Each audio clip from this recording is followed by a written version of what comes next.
Hello friends, this is Sangam Forium. Welcome back to my channel Pharmacity.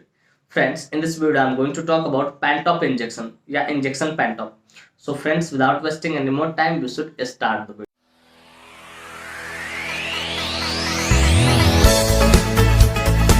Friends, ये video सिर्फ जानकारी के उद्देश्य से बनाई है। इस वीडियो को देखने के बाद कोई भी मेडिसिन या कोई भी इंजेक्शन आप खुद से इस्तेमाल ना करें, कतई सेल्फ मेडिकेशन ना करें।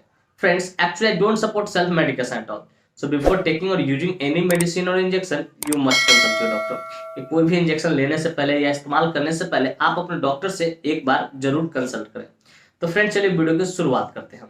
फ्रेंड्स, आज का हमारा टॉपिक है पेंटॉप इंजेक्शन।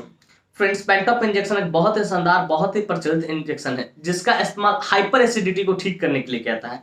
हाइपर एसिडिटी कहने का मेरा अर्थ हो रहा है डियर व्यूअर्स कि अगर अधिक मात्रा में गैस बन रहा है, ठीक है, तो उसको ठीक करने के लिए इसका इस्तेमाल किया जाता है। फ्रेंड्स, यह injection proton pump inhibitor category से बिलोंग करता है, जिसे छोटे शब्दों में या शॉर्ट में हम लोग कह सकते हैं PPI, proton pump inhibitor category बोलते हैं।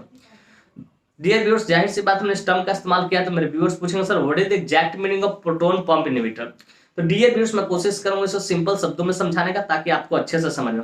पीपीआई कहने का अर्थ था प्रोटोन पंप इनहिबिटर कैटेगरी, कहने का अर्थ होता है कि reduce excessive acid in the stomach, कि अगर आपके स्टोमक में, पेट में, ठीक है, ज्यादा एसिड प्रोड्यूस हो रहा है तो उसको ये कम करने का काम करेगा। पीपीआई का मतलब यही होता है, सिंपली समझिए। इस पर कोई विशेष चर्चा करेंगे हम लोग, कभी अलग से चर्चा करेंगे। तो डियर व्यूअर्स, मैं उम्मीद करता हूं कि प्रोटोन पंप इनहिबिटर क्या होता है, कैटेगरी क्या होता है, आपको अच्छे से समझ में आएगा। फ्रेंड्स, चलिए बात करना चाहें कौन सी कंपनी इसको मैन्युफैक्चर करती है, क्या इसके अंदर मॉलिक्यूल्स पाए जाते हैं, क्या इसके यूसेज होते हैं, क्या इसके कंट्रोल इंडिकेशन होते हैं, क्या इसके साइड इफेक्ट होते हैं, क्या इसके डोज होते हैं। इन सारी बातों को समझेंगे हम लोग इस वीडियो में ना बहुत डिटेल से। Friends, I will make you understand each and everything, कि यहाँ मैं हर एक चीजों को बहुत शानदार तरीके से और बहुत सस्ता भरे तरीके से आपको समझाऊंगा। तो friends, first of all I would like to talk about which company manufactures it. कि चलिए सबसे पहले मैं ये बात कर लेना चाहूँ कौन सी कंपनी है जो इस इंजेक्शन को मैन्युफैक्चर करती है। तो फ्रेंड्स, इस इंजेक्शन को अरिस्टो फार्मास्यूटिकल इंडस्ट्री द्वारा मैन्युफैक्चर किया था, जो कि काफी प्रसिद्ध फार्मास्यूटिकल इंडस्ट्री है अपने आप में। Friends, this injection is basically manufactured by Aristo pharmaceutical industry. Friends, इसका एक भाल लगभग 50 रुपए के आसपास होती है, 50 रुपए के आसपास में आती है और उतने में अवेलेबल हो जाती है। फ्रेंड्स, मैं एस्टिमेटेड प्राइस बता रहा हूँ, एग्जैक्ट प्राइस नहीं बता रहा हूँ, अपना खुद देख लेना, क्योंकि प्राइस जो होता है हमेशा टाइम टू टाइम क्या करता है, वेरी करते रहता है, बदलते रहता है। तो फ्रेंड्स, मैं उम्मीद करता हूँ कि ये बातें भी आपको अच्छे से समझ में आएगा कि कौन सी कंपनी इसको मैन्युफैक्चर करती है और इसका एक भाल कितने रुपए में आती है और क्या इसका एस्टिमेटेड प्राइस होता है। फ्रेंड्स, चलिए अब बात करना चाहेंगे मॉलिक्यूल्स के बारे में, कि बेसिकली ये जो इंजेक्शन होता है इसके अंदर कौन सा मॉलिक्यूल्स पाता है, which molecule is basically found in this injection. तो फ्रेंड्स, बेसिकली इस इंजेक्शन के अंदर सिंगल मॉलिक्यूल पेंटोप्राजोल 40 मिलीग्राम पाया था, जिसका इस्तेमाल हाइपर एसिडिटी, मतलब जरूरत से ज्यादा गैस बन रहा तो उसको ठीक करने के लिए इसका इस्तेमाल किया जाता है। फ्रेंड्स, मैं उम्मीद करता हूं कि ये बातें आपको अच्छे से समझ में आ गया होगा। इसके अंदर सिंगल मॉलिक्यूल पेंटोप्राजोल 40 मिलीग्राम पाया था, जिसका इस्तेमाल हाइपर एसिडिटी को ठीक करने के लिए किया जाता है। फ्रेंड्स, चलिए बात करना चाहेंगे इसके यूसेज के बारे में, कि कहाँ कहाँ इसका इस्तेमाल किया जाता है, डॉक्टर कब इन्हें प्रिस्क्राइब करते हैं, किन किन डिजीज में इसको दिया जा सकता है। Let us talk about the usage of this injection, कि इस इंजेक्शन के यूसेज को समझते हैं। तो friends, number 1 is treatment of hyper acidity, कि अगर किसी को बहुत ज्यादा गैस बन रहा है, ठीक है, गैस फॉर्मेशन एक्सेसिव हो रहा है तो उसको ठीक करने के लिए इसका इस्तेमाल किया जाता है। फिर ट्रीटमेंट ऑफ गैस्ट्राइटिस, कि अगर किसी को गैस के कारण पेट में इन्फ्लामेशन हो रहा है, इंटेस्टाइन में इन्फ्लामेशन हो रहा है गैस ज्यादा बनने के कारण, ठीक है, तो उसको भी ठीक करने के लिए इसका इस्तेमाल किया था।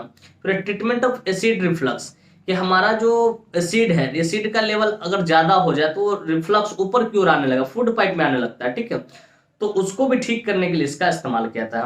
फिर कहता है treatment of GERD, gastroesophageal reflux disease, मतलब जीईआरडी कहने का अर्थ हो रहा है कि हमारा जो फूड पाइप है स्टोमक का, ठीक है, उसका एसिड अगर फूड पाइप में आ जाए, इजोफेगल में आ जाए, इजोफेगस पाइप ट्यूब में आ जाए, ठीक है, जिससे होता है कि हमारे सीने में जलन होने लगता है, पूरा ये गर्दन वगैरह ये सब जलने लगता है, तो उसको भी ठीक करने के लिए इसका इस्तेमाल किया था। फिर कहता है ट्रीटमेंट ऑफ पेप्टिक अल्सर, कि इसका इस्तेमाल पेप्टिक अल्सर को भी ठीक करने के लिए किया जाता है, कि अगर आप पेप्टिक अल्सर है, ठीक है, तो उसको भी ठीक करने के लिए इसका इस्तेमाल किया था। फिर treatment of treatment of blotting, कि अगर किसी को ब्लॉटिंग हो रहा है, पेट चढ़ा चढ़ा लग रहा है, ठीक है, तो उसको भी ठीक करने के लिए इसका इस्तेमाल किया है। फिर ट्रीटमेंट ऑफ डिस्टेंडेड एब्डोमेन, कि अगर किसी का पेट फुला हुआ है, ठीक है, गैस वगैरह पास नहीं हो रहा, तो उसको भी ठीक करने के लिए इसका इस्तेमाल किया था। तो फ्रेंड्स बेसिकली इतने सारे जगहों पे इसका इस्तेमाल किया था। फिर treatment of treatment of before surgery और आफ्टर सर्जरी, कि सर्जरी अगर कोई भी सर्जरी हो, एलएस कुछ भी हुआ हो, ठीक है, कोई भी सर्जरी हो तो सर्जरी के पहले इसको दिया जाता है इस इंजेक्शन को, ठीक है, और सर्जरी के बाद, ठीक है, सर्जरी के बाद भी इसको दिया जाता है। साथ में चलते हैं जो 1 ग्राम 1.5 ग्राम जो भी चल रहा है वुंड को हील करने के लिए, उसके साथ में इसको चलाया जाता है। तो उसके सर्जरी के पहले भी देते हैं और सर्जरी के बाद भी देते हैं। तो फ्रेंड्स सिंपली अगर समझा जाए तो इसका इस्तेमाल जो हाइपर एसिडिटी, गैस अगर ज्यादा बन रहा है पेट में, ठीक है, तो उसको ठीक करने के लिए इसका इस्तेमाल किया जाता है। एसिड लेवल को कम करने के लिए इसका इस्तेमाल किया जाता है। चाहे कोई एंटीबायोटिक चला रहे हैं, डॉक्टर से ज्यादा गैस बन रहा है, ठीक है, तो उसके साथ ही इसको लिख देते हैं ताकि गैस को क्या, एसिड को मेंटेन करके रखे। तो फ्रेंड्स बेसिकली इतने सारे जगहों पे इसका इस्तेमाल किया जाता है। लेकिन एक ऐसा केस है जहां पे इसका बहुत ज्यादा इस्तेमाल किया जाता है, चलिए मैं उस बारे में आपको बताऊं। ट्रीटमेंट ऑफ इंटेस्टाइन ऑब्स्ट्रक्शन, अगर किसी का आंत उलट गया हो, पलट गया हो, ऑब्स्ट्रक्शन मतलब फंस गया हो, ठीक है, तो उसमें इसका जबरदस्त इसका इस्तेमाल। मान ली किसी के अगर इंटेस्टाइन ऑब्स्ट्रक्ट हो गया हो, थोड़ा सा मुड़ गया हो, पलट गया हो, ठीक है, और सही तरीके से उसका गैस पास नहीं हो रहा है, ठीक है, पेट पूरा फुला फुला चढ़ा सा लग रहा है, ठीक है, उसके बाद स्टूल भी पास नहीं हो रहा है, तो उस परिस्थिति में डॉक्टर इसको बहुत जबरदस्त लिखते हैं। और उस परिस्थिति में चलाने का तरीका थोड़ा अलग होता है, ठीक है, मतलब 4 वाइल एटलीस्ट 3 वाइल एक साथ 100 ml NS के साथ इसको देते हैं ताकि स्टूल पास हो जाए, गैस पास हो जाए, ठीक है। तो इंटेस्टाइन ऑब्स्ट्रक्शन केस में भी इसका बड़ा जबरदस्त इस्तेमाल किया। हम लोग इमरजेंसी जब भी संभालते हैं ना, तो हम लोग के पास अगर ऐसा केस आता है तो 3 वाइल, कम से कम 3 वाइल पेंटॉफ इंजेक्शन का लेता है और लेते हैं, उन्हें 100 ml NS में डाइल्यूट करके चलाते हैं। अगर किसी के इंटेस्टाइन ऑब्स्ट्रक्शन का केस आया, आपको मिले ऐसा देखे हो, ठीक है, तो वहां पे आप इसका इस्तेमाल कर सकते हैं। लेकिन एक दो नहीं, 3 वाइल एटलीस्ट, कम से कम 3 वाइल लीजिए कम से कम। तो फ्रेंड्स ये जो एडिशनल मैंने जानकारी बताई आपकी बहुत काम आएगी। तो फ्रेंड्स मैं उम्मीद करता हूँ कि इसकी यूसेज आपको बढ़िया सा समझ में कहाँ इसका इस्तेमाल किया जाता है। फ्रेंड्स चलिए बात करना चाहेंगे इसके मोड ऑफ एक्शन के बारे में, इसका मोड ऑफ एक्शन क्या होता है, कैसे ये काम करता है। तो फ्रेंड्स बड़ा सिंपल तरीके से ये काम करता है और मैं सिंपल तरीके से इसको समझाने की कोशिश करूंगा ताकि आप अच्छे से समझ जाओ। फ्रेंड्स सिंपली समझिए, this injection reduces the excessive acid amount in the stomach, कि आपके जो पेट में अगर ज्यादा जो एसिड का अमाउंट है उसको ये कम करने का काम करे, बराबर करने का काम करे, मेंटेन करने का काम करेगा, जिससे आपको जलन ना हो, पेट में दर्द ना हो, ऐसा कुछ ना हो। तो फ्रेंड्स मैं उम्मीद करता हूं कि इसके मोड ऑफ एक्शन आपको समझ में आया। फ्रेंड्स चलिए बात करना चाहें कंट्राइंडिकेशन के बारे में। फ्रेंड्स बेसिकली जब हम यूज करते हैं तो ज्यादा इसका कंट्राइंडिकेशन देखने को तो हमको मिलता नहीं है, ठीक है, हम लोगों को मिलता नहीं है, लेकिन फिर भी हम लोग इंटरनेट पे भी बात करें, वीडियो पे बात करें, तो थोड़ा बहुत कंट्राइंडिकेशन है जिससे आपको बचना चाहिए, ठीक है।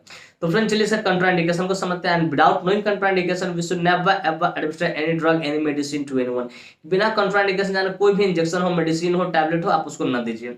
तो फ्रेंड्स चलिए नंबर 1 कंट्राइंडिकेशन है अल्कोहल, कि अल्कोहल के साथ इसको नहीं देना। अगर कोई व्यक्ति ने अल्कोहल कंज्यूम कर रखा है या इसे लेने के बाद अल्कोहल कंज्यूम ना करे, खतरनाक थोड़ा हो सकता है, हालांकि और जगहों पे सेफ होता है, फिर भी मैं बता रहा हूँ। प्रेग्नेंट लेडी और ब्रेस्ट फीडिंग मदर, अगर कोई लेडी प्रेग्नेंट है, मां बनने वाली, तो उसको भी आपको बिना गायनी से कंसल्ट के नहीं देना।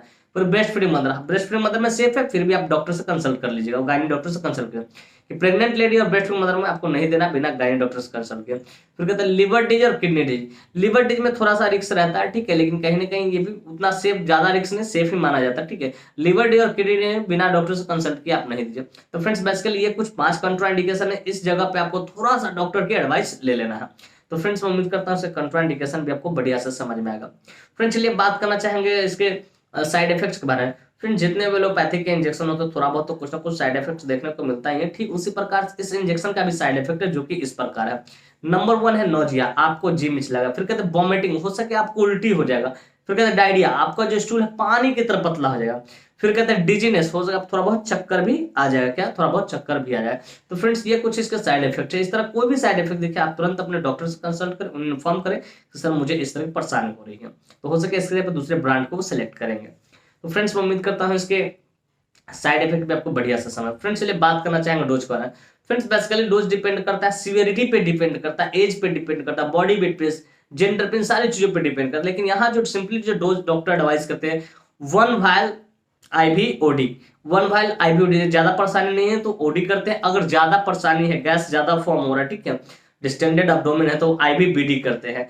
लेकिन अगर ऑब्स्ट्रक्शन वाला केस आए आपके पास, ठीक है, तो तीन वायल, कम से कम 3 वायल 100 ml NS के साथ डाइल्यूट करके आप एक बार में उसको चला दीजिए। 3 वायल 100 ml NS के साथ डाइल्यूट कर आईवी स्लोली, मतलब ठीक है, चलाइए ताकि गैस स्टूल पास हो जाए, ठीक है। इस तरीके से हो सकता है, डोज इस तरीके से दिया जा सकता है। तो फ्रेंड्स मैं उम्मीद करता हूँ उसका डोज भी आपको बढ़िया से समझ में आएगा।